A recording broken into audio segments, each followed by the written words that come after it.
The sky above you was once alive with monsters and gods. For thousands of years, humanity did not see a storm as mere weather, but as the fury of a great winged beast, or a gentle rain as the blessing of a celestial dragon. These powerful sky-born creatures were believed to control the elements, turn the seasons, and directly weave the threads of human fate. By the end of this journey, you will know 20 of these incredible beings and the global myths that gave them power. We will uncover why a frost giant's breath meant winter and how a thunderbird's flight could signal divine judgment. What kind of creature do you think held the most power over our ancestors? Lives a colossal shadow sweeps across the sky, its wings beating with the force of 1,000 drums. This is the Thunderbird, a being whose very essence is the storm. For the indigenous cultures of North America, this was no mere animal but a sacred guardian. The flash in its eyes became the lightning that split the heavens, and the sound of its powerful wings created the thunder that shook the earth. Yet its role was far greater than just commanding the weather. The Thunderbird served as a divine warrior, locked in an eternal struggle with malevolent underwater serpents. This cosmic battle was believed to maintain the balance of the world itself. When the Thunderbird prevailed, its victory brought the life-giving rains that nourished the plains and filled the rivers, ensuring the survival of the people. But its power held a dual nature. A storm of devastating force was not seen as a random event, but as a form of celestial judgment or a necessary cleansing. The fate of a tribe, their prosperity or their hardship, was thought to be written in the clouds by this majestic being. It was a constant reminder that the forces which give life can also demand respect. From this immense power over land and sky, our journey takes us across the ocean to a creature whose breath alone could freeze an entire world. That same breath of winter finds its ultimate embodiment in the frozen halls of Norse mythology. Here, the frost giants, the Jotun, were not mere monsters but primordial forces of chaos and cold. Their very existence was a threat to the cosmos, a creeping ice that sought to reclaim the world. The arrival of winter was not just a season, it was the breath of a giant, the slow advance of their glacial domain. Myths tell of the god Thor, the protector of humanity, constantly battling these colossal beings to keep their destructive frost at bay and ensure the return of spring. A harsh, prolonged winter was more than a hardship. It was seen as a sign that the giants were gaining ground, that the gods were struggling to maintain their protective order. The fate of all life, huddled against the cold, was tied directly to this eternal conflict between divine warmth and elemental ice. So where did this universal human impulse to personify the weather truly begin? To find the roots of these beliefs, we must journey back to the very dawn of civilization. The Norse cosmos was a place of stark and brutal honesty, where the cold was not just a temperature but a conscious enemy. In this world, the Jotun, the so-called frost giants, were the living, breathing force of that encroaching ice. They were not simple villains, but embodiments of the chaotic wilderness that constantly threatened the fragile order of the gods. Think of a winter so deep and dark that the sun itself seems stolen from the sky. That was the work of a giant like Thyese, who in one myth actually captures the goddess Idun, stealing the magical apples that kept the gods eternally young. His action was more than a kidnapping, it was a theft of vitality, a plunge of the world into a metaphorical and literal age of decay and cold. Or consider Skadi, a goddess hunter who strode the mountains on skis, her presence synonymous with the harsh but necessary winter hunt. Her mood could determine whether a community ate or starved, her favor bringing game and her displeasure bringing only barren snowfields. these beings made the climate personal. A failed harvest or a frozen river was not bad luck. It was the direct consequence of a giant's whim or a god's failure in their eternal struggle. The Norse understood that the world required a balance between the warmth of civilization and the untamable chaos of the wild, and the Jotun were that essential, terrifying counterweight. Their chilling legacy reminds us that for our ancestors, surviving winter was an active battle against intelligent, elemental forces.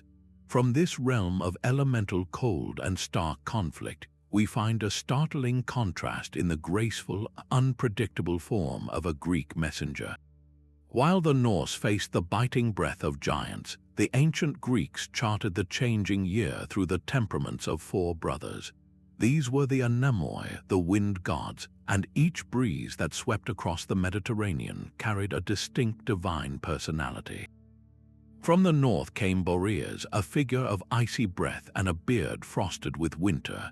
His arrival meant the end of the harvest, the closing of the sailing season, and the long, cold nights that tested a city's resilience. In stark contrast, his brother Zephyrus, the west wind, was the embodiment of gentle renewal. His touch coaxed the first flowers of spring to bloom and guided ships with a favorable push toward home. Then came Notus from the south, his warm, humid gusts signaling the stormy late summer and the crucial, often anxious, period before the autumn harvest. And finally, there was Eurus, the unpredictable east wind, a deity of storms and ill fortune who could capsize a vessel without warning. These were not faceless forces. A sailor praying for a safe journey was not asking for good weather, but for the favor of Zephyrus. A farmer watching his crops sway was seeing the direct influence of Notus, a god who could either nourish the grain or rot it with dampness. The very turning of the seasons was not a celestial clockwork, but a changing of the god among these powerful, sentient winds. This precise personification reveals a deep, observational understanding of the natural world, where every shift in the air was a message, a blessing, or a curse from a conscious being. This connection between a divine breath and the sustenance of life finds a powerful parallel in the storms of ancient Mesoamerica. From the winds that guided Greek ships, we find a being who was the wind itself, a creator and a king.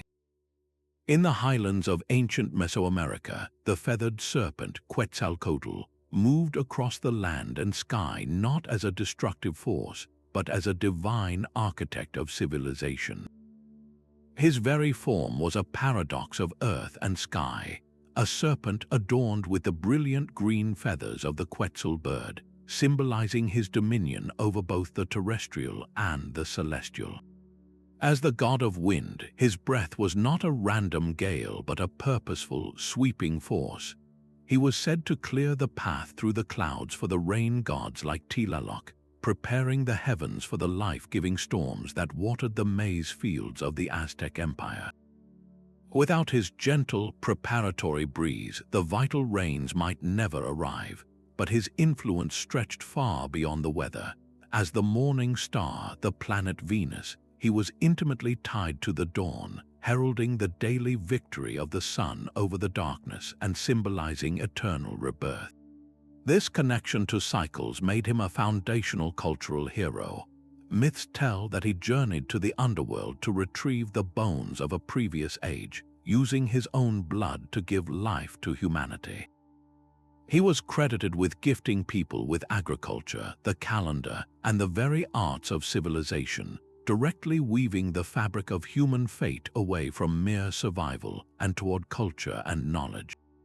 Quetzalcoatl represents a profound idea that the same celestial force that brings the wind and marks the dawn is also the source of human intellect and society.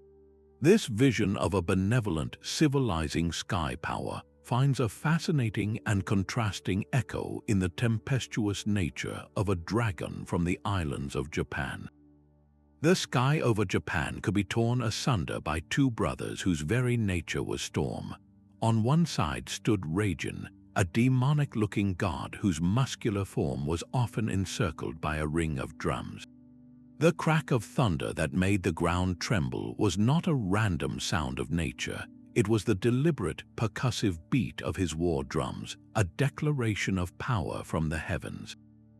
Beside him was his brother Fujin, a wild-eyed figure clutching a vast bag filled with all the winds of the world. When he opened it just a crack, a gentle breeze could soothe the land, but when he unleashed its full force, entire villages could be swept away in a typhoon's fury. These were not distant, aloof deities. They were kami, spirits of the Shinto world, deeply woven into the fabric of Japan's islands and its people's fate. Their power was a double-edged sword. Legends tell of the divine wind, the kamikaze, a typhoon summoned by these gods that shattered invading Mongol fleets not once but twice, saving the nation from conquest. In these moments, Raijin and Fujin were the ultimate protectors. Yet that same protective force could, in a different mood, become an indiscriminate destroyer, flattening rice paddies and tearing homes from their foundations with the same ferocity. To live in their domain was to understand that the sky itself was a conscious, temperamental force, one that demanded respect and offerings. A farmer did not simply hope for rain. He prayed that Raijin would be merciful with his lightning, and that Fujin would hold his gales back from the fragile harvest. This raw, untamed power attributed to the sky finds a different, more solitary expression in the deep, old forests of Eastern Europe. While the gods of Japan commanded the skies with divine fury, the Slavic peoples believed their own neighbors might be fighting invisible battles overhead. In the villages of the Balkans, the safety of a community from a sudden hailstorm or a devastating tempest could depend on a single, remarkable individual known as the Zduhak.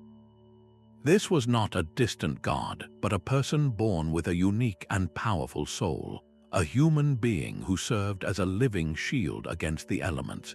During sleep, the spirit of the Zduhak was believed to leave its body and travel into the sky.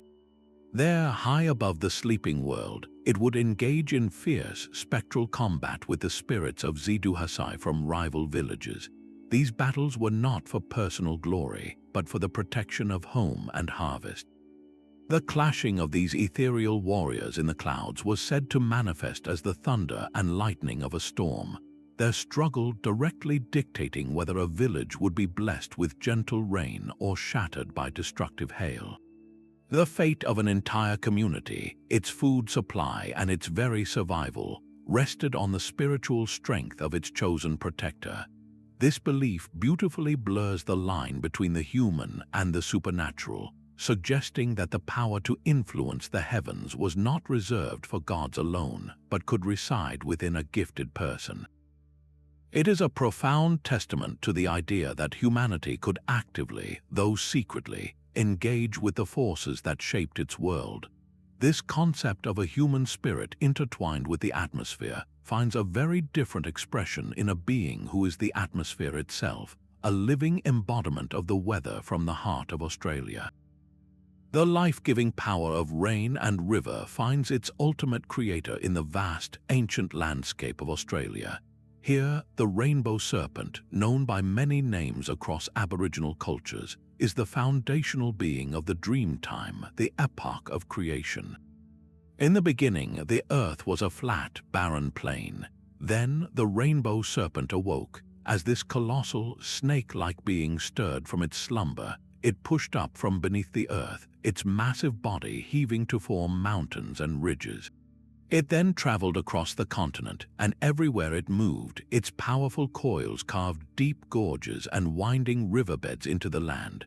Where it came to rest, it created vast, permanent waterholes, the vital sources of life in a harsh environment.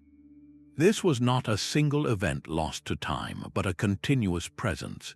When the rains came and a rainbow appeared in the sky, it was not just a trick of the light, it was the rainbow serpent itself, arching across the heavens as a visible bridge between the celestial and the terrestrial, a reminder of its intimate connection to the water cycle.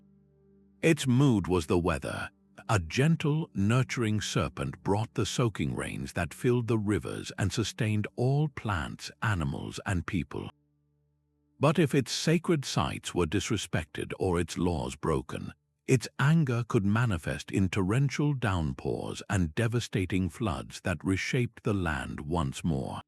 The fate of every living thing, the very turning of the seasons from dry to wet, was tied to the pleasure or displeasure of this primordial creator.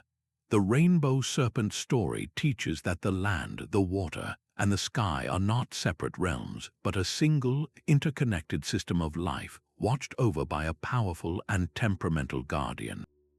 This profound connection between a celestial being and the fundamental elements of life finds a breathtaking parallel in the cosmic oceans of Hindu belief. That same breath that gives life to all beings is personified in Hindu belief as Vayu, a deity who is far more than a simple wind god. He is the cosmic breath itself, the vital force known as prana that animates the universe and flows through every living creature. Without Vayu, the world would be a still and lifeless husk. He commands the very air, riding across the heavens in a chariot pulled by dazzling deer, a divine king who governs the winds that bring the life-giving monsoons to the Indian subcontinent. These seasonal rains, so crucial for survival, were seen as his direct influence, a demonstration of his power to shape climate and, by extension, human destiny. But his role extends deep into the heart of epic storytelling. Vayu is the father of the mighty hero Hanuman, the monkey god whose incredible leaps and unwavering devotion were pivotal in the great saga of the Ramayana. In one famous tale, the young Hanuman, believing he could jump and grab the sun, was struck down by a jealous god. In his anger, Vayu withdrew his breath from the world, causing all of creation to begin to suffocate. The other gods were forced to appease him, restoring Hanuman and granting him great boons. This story powerfully illustrates that the atmospheric force and the breath in your lungs are one and the same sacred power, a force that can dictate the course of cosmic drama.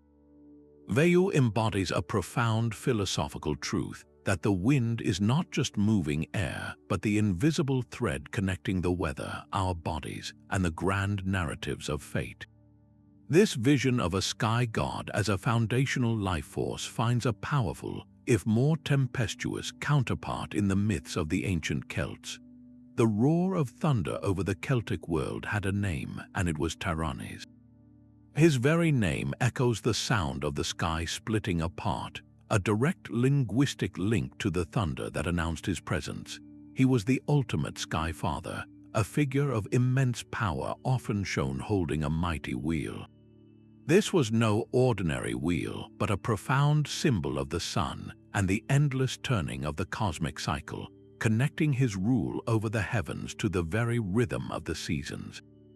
When lightning scarred the sky, it was his divine wrath made visible, a force that could shatter a forest or cleanse the land. The Romans recognized his authority, directly equating him with their own king of the gods, Jupiter. For the Celtic tribes, his favor was not an abstract concept. A timely storm could mean the difference between a bountiful harvest and a devastating famine, between victory in battle and defeat. The wheel of Tyrannes turned the year itself, his storms both nurturing the crops and purifying the land for new growth.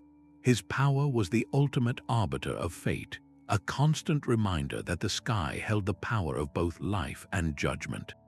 From the thunderous skies of ancient Europe, our journey takes us across the globe to the vast, blue expanse of the Pacific Ocean. That same desire to control the very rhythm of the day finds its most daring expression in the tales of the Pacific. Across the vast Polynesian islands, the demigod Maui was the ultimate trickster hero, a figure of immense cleverness who used his wits to reshape the world for the benefit of humanity. His most legendary feat began with a simple, universal complaint. The days were too short. The sun raced across the sky, giving people little time to fish, to cook, to live their lives. While others simply accepted this hardship, Maui decided to change it. He did not pray to a higher power or accept his fate. Instead, he gathered his brothers and fashioned a powerful, magical fishhook from the jawbone of his grandmother. As the sun began to rise, Maui lay in wait. He cast his line, and with incredible strength and precision, he lassoed the sun itself. He did not seek to destroy it, but to reason with it, demanding that it slow its frantic pace across the heavens. In that moment, the very cycle of day and night was altered. The sun, bound by Maui's rope, agreed to his terms, resulting in the long, warm summer days that allowed crops to flourish and communities to thrive. This was more than a simple weather event. It was a direct manipulation of a celestial body. Maui's action fundamentally changed the environmental conditions that governed daily life, proving that through courage and cunning, even a demigod could bend the cosmos to improve human fate. His story is a powerful testament to the belief that the world was not a fixed, unchangeable system, but a realm where heroic will could alter the fundamental rhythms of existence. This manipulation of a cosmic force finds its raw, untamed counterpart in a being who is not a hero, but the living essence of a storm's fury. A sudden, unnatural darkness would steal the moon from the Philippine sky. This was not a simple shadow, but the work of the Bacanawa, a colossal sea serpent of immense power. In the stillness of the night, this dragon-like beast was believed to rise from the depths of the ocean and take to the heavens, its sole intent to consume the glowing moon itself. Its success meant a lunar eclipse, an event that signified far more than a temporary dimming of light. For the people, it was a moment of cosmic crisis, a direct assault on the natural order that threatened to plunge the world into permanent darkness and chaos. The fate of the entire night hung in the balance, and so the communities would erupt into a symphony of salvation. They would rush from their homes, beating drums, clanging pots, and raising their voices in a collective, deafening roar. This was not a celebration, but a desperate battle of noise against the monstrous silence of the eclipse, a ritual designed to startle and frighten the Bacanawa into releasing its celestial prey. The return of the moon's light was a victory, a sign that their efforts had restored the balance of the cosmos and averted the misfortune that such a disruption was believed to bring. The Bacanawa myth reveals a profound fear of cosmic disorder, where a single creature's hunger could dictate the fate of the heavens and, by extension, the well-being of those on earth. In stark contrast to this terrifying serpent, the winds of the Mediterranean were guided by a spirit of gentle guidance and pure chance. The wind that swept across the Persian plateau was a sacred messenger. Known as Vayu Vata, this ancient Iranian deity was far more than a simple weather spirit. He was the living atmosphere itself, a powerful and complex figure who occupied the liminal space between the heavens and the earth. His breath was the wind that cleared the skies of storm clouds, a purifying force believed to sweep away spiritual pollution, illness, and misfortune from the land. Yet this same cleansing power held a dual nature. As a warrior god, Vayu Vata was also the one who could claim the souls of the departed, guiding them on their final journey and existing in that profound, ambiguous realm between life and death.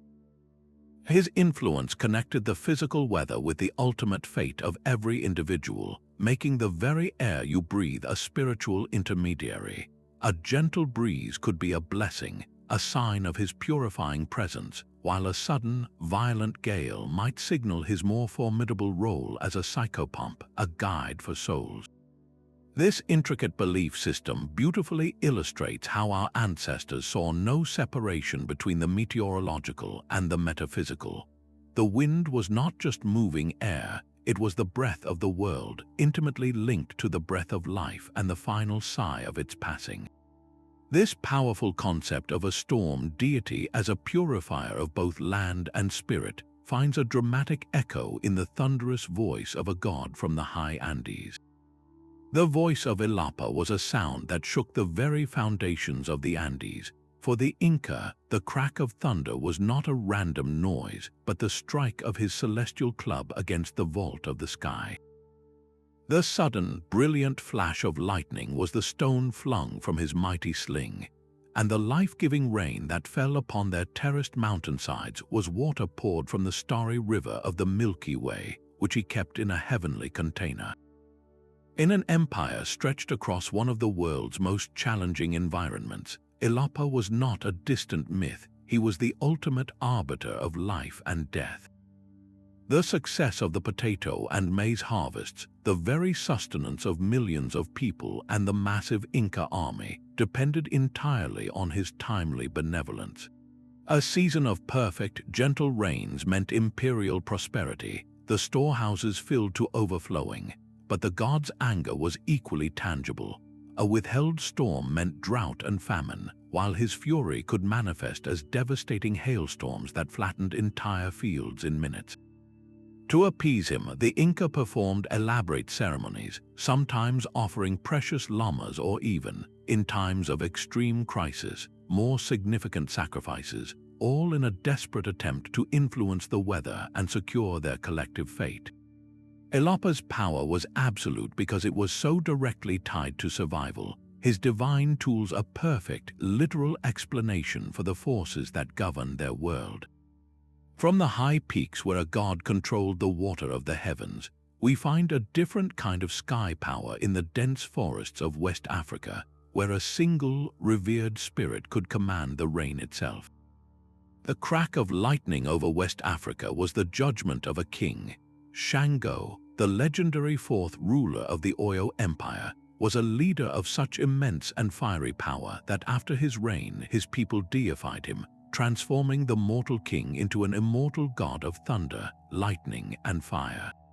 He is the ultimate symbol of royal authority meeting divine justice, a ruler who commands the heavens. His weapon is a double-headed axe, and when he hurls it from the sky, mortals see it as a lightning bolt streaking toward the earth. But these strikes are not random acts of nature.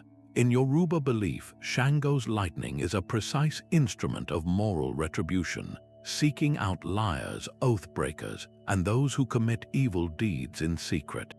A tree shattered by a storm or a home struck by lightning was not a tragedy without meaning. It was seen as the direct and fearsome judgment of this divine king, a public display of his power to enforce truth and order. His thunderstorms are both a terrifying demonstration of his strength and a necessary, purifying force, burning away falsehood and corruption to make way for a more honest world. This belief ties the weather directly to human morality, where the fate of an individual could be instantly and dramatically altered by a single, righteous bolt from the heavens. Shango embodies the idea that the sky itself is a court of justice, and its most violent expressions are a form of divine law. From this realm of fiery judgment and moral clarity, we journey to a world where the cold is not just a force, but a living, breathing creature. The deep cold of a Celtic winter was not an impersonal chill, but the breath of a sovereign queen. The Cailleach, the divine hag of Scotland, Ireland, and the Gaelic world, was winter itself given a fearsome and ancient face. She was the ultimate shaper of the barren season, a crafter of the landscape who wielded a staff that could freeze the very ground solid with a single touch. Her movements across the land were not gentle. She was said to have dropped the stones from her apron to form mountains and carved out logs with the force of her steps, actively sculpting the world during its long, dormant months. The length and severity of each winter were not dictated by a celestial calendar, but by her mood and her strength. A community's survival through the lean months hung directly on her whims. Would she be a harsh ruler, extending the cold and depleting the stored grain, or would she grow weary, allowing the sun to regain its strength? Her retreat, whether through defeat or simple aging, was the signal for the spring to return, a cyclical drama of death and rebirth played out on a grand, elemental scale. The Cailleach embodies the stark duality of nature, a creator who shaped the hills and a destroyer who could withhold life itself. she was a force to be respected, not hated, a reminder that the harshness of winter is a necessary part of the world's transformative cycle. From this powerful terrestrial embodiment of a season, we shift our gaze to a creature of pure atmosphere, a being of wind and shadow from the heart of the Middle East. A dark cloud on the horizon could be more than just a coming storm. It could be the Allah herself. In the folklore of the South Slavic peoples, this malevolent demon was the living embodiment of nature's fury, a monstrous being formed from the very essence of dark, churning clouds. Her sole purpose was to bring ruin, commanding legions of hail and tempest to descend upon the land. The sky was her battlefield, where she would wage a relentless war against the protective spirits, the Zidu Hasai. When the Allah triumphed in these aerial clashes, the result was devastation, with hailstones shattering crops and torrential rains washing away the soil that sustained entire villages. Her presence was a direct threat to human fate, a force of pure chaos that could erase a year's labor in a single, violent hour. To protect themselves, communities developed intricate rituals, ringing bells, placing blessed charms in their fields, and performing specific prayers, all in a desperate attempt to ward off her destructive attention. The Allah myth is a powerful expression of that deep-seated fear, the understanding that the natural world holds an unpredictable and terrifying capacity for destruction, a force that must be constantly appeased. Yet from this vision of a storm demon, we find a complete inversion in the form of a nurturing, celestial mother. Before order itself, there was only a single, vast ocean of chaos. This was Tiamat, the Babylonian mother of all, a primordial goddess whose body was the swirling, undifferentiated salt sea from which no life could yet emerge. She was not a creature of the sky, but the very source of all elements before they had names or forms. Her power was the raw potential of the cosmos, a roiling chaos that contained within it the seeds of every storm and deluge to come. The great epic Enuma Elish tells of a celestial war where the younger gods, led by Marduk, rose up against her ancient, chaotic reign. In a climactic battle, Marduk defeated Tiamat, but her story did not end there. He did not destroy her, he transformed her. Her massive, serpentine body was split in two, one half raised to become the dome of the heavens, the other laid down to form the foundation of the earth.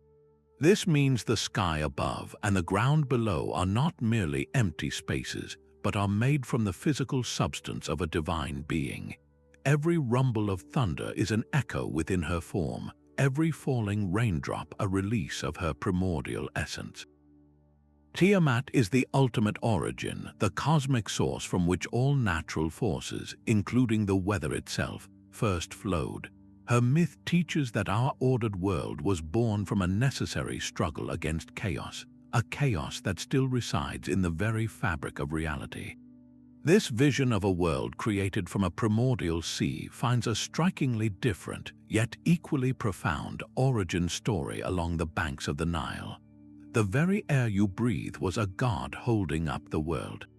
In the cosmology of ancient Egypt, the atmosphere was not an empty void but a divine being named Shu, whose eternal, straining effort kept the cosmos from collapsing into chaos. He stood between the sky goddess Nut, whose star-studded body formed the heavens, and the earth god Geb, who was the land itself. Shu's sacred duty was to keep them perpetually separated, his arms raised high to prevent the sky from crashing down onto the earth. In this simple, profound image, the Egyptians explained the existence of the world as they knew it. Shu was the space between the air and the dry, life-giving winds, the very medium through which sunlight traveled to warm the soil and through which storms could gather and release their rains. His success meant the preservation of Mot, the fundamental order of the universe. But this was not a one-time act of creation. It was a constant, exhausting vigil. A single moment of weakness, a faltering in his divine arms, would mean the end of everything, the heavens crashing into the earth and returning all of existence to the primordial waters of nothingness. This belief linked the simple, unconscious act of taking a breath directly to the fate of the cosmos. The air in your lungs, a tiny, continuous part of that divine, sustaining force. Zhu illustrates that the most fundamental elements of our world, those we take for granted, were seen by our ancestors as active, conscious powers. As we approach our final sky-born creature, we find a messenger who did not just live in the heavens, but who carried the very words of the sky itself. High in the sacred forests of Japan, the wind whispers through the ancient cedars with a voice of its own. This is the domain of the Tengu, legendary spirits whose very presence bends the air to their will. With the fierce face of a human and the powerful wings and beak of a bird, or sometimes as majestic, long-nosed mountain ascetics, these beings are the masters of the mountain winds. They command the sudden, violent gusts that roar down the slopes, capable of uprooting trees and whipping peaceful valleys into chaos. To encounter a Tengu was to stand before a force of nature that was both intelligent and unpredictable. Originally feared as harbingers of conflict and discord, these spirits were seen as disruptive entities who used their power to sow the seeds of war among humanity. Yet over centuries, their role profoundly transformed. The Tengu evolved from simple bringers of misfortune into complex guardians of the wilderness, fierce protectors of Buddhist law, and most intriguingly, demanding mentors. They were believed to seek out individuals of strong potential, whether warriors or monks, testing their courage, humility, and skill through elaborate illusions and physical challenges. A swordsman might find himself disarmed in an instant by an unseen force, only to later discover a mysterious, masterful teacher waiting for him in the mist. These encounters were not mere tricks, but profound interventions designed to forge a better, stronger human being. The Tengu show us that the sky's influence was not always about grand weather patterns or seasonal turns. Sometimes it was a very personal storm, a divine mischief meant to shape a single person's fate, proving that the most powerful lessons often come on a tempestuous wind. So what do these 20 magnificent sky-born creatures truly tell us? From the Thunderbird's judgment to the Tengu's challenging mentorship, these myths form a global tapestry woven from a shared human impulse. Our ancestors looked at the uncontrollable forces surrounding them, the storms and seasons that dictated their survival, and they saw intention. They saw personalities, conflicts, and stories playing out in the heavens above.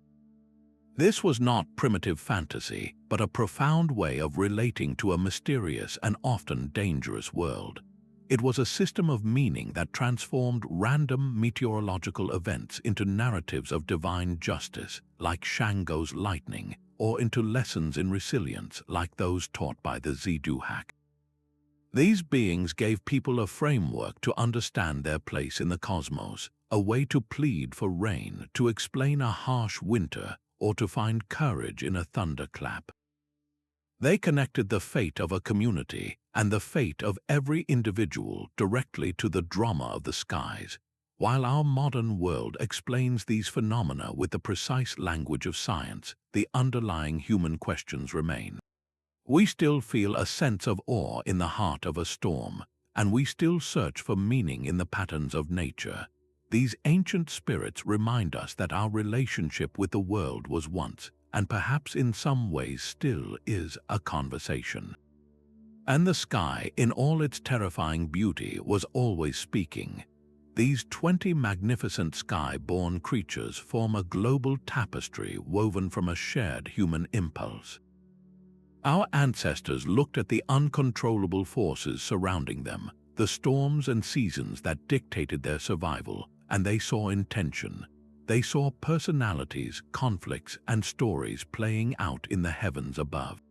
This was not primitive fantasy, but a profound way of relating to a mysterious and often dangerous world. It was a system of meaning that transformed random meteorological events into narratives of divine justice, like Shango's lightning, or into lessons in resilience, like those taught by the Ziduhak. These beings gave people a framework to understand their place in the cosmos, a way to plead for rain, to explain a harsh winter, or to find courage in a thunderclap. They connected the fate of a community and the fate of every individual directly to the drama of the skies. While our modern world explains these phenomena with the precise language of science, the underlying human questions remain. We still feel a sense of awe in the heart of a storm, and we still search for meaning in the patterns of nature. These ancient spirits remind us that our relationship with the world was once, and perhaps in some ways still is, a conversation. And the sky, in all its terrifying beauty, was always speaking. From the Thunderbird's commanding roar to the Kalich's icy touch, we have traveled the globe and uncovered 20 incredible beings who are believed to hold the power of the skies in their hands. These myths remind us that for most of human history, the weather was not a forecast but a story. The seasons were not a cycle but a drama, and human fate was intimately woven into the fabric of the cosmos. They represent our ancestors' awe, their fears, and their profound connection to the natural world. As we look at the sky today with scientific understanding, let us not forget the powerful stories it once held.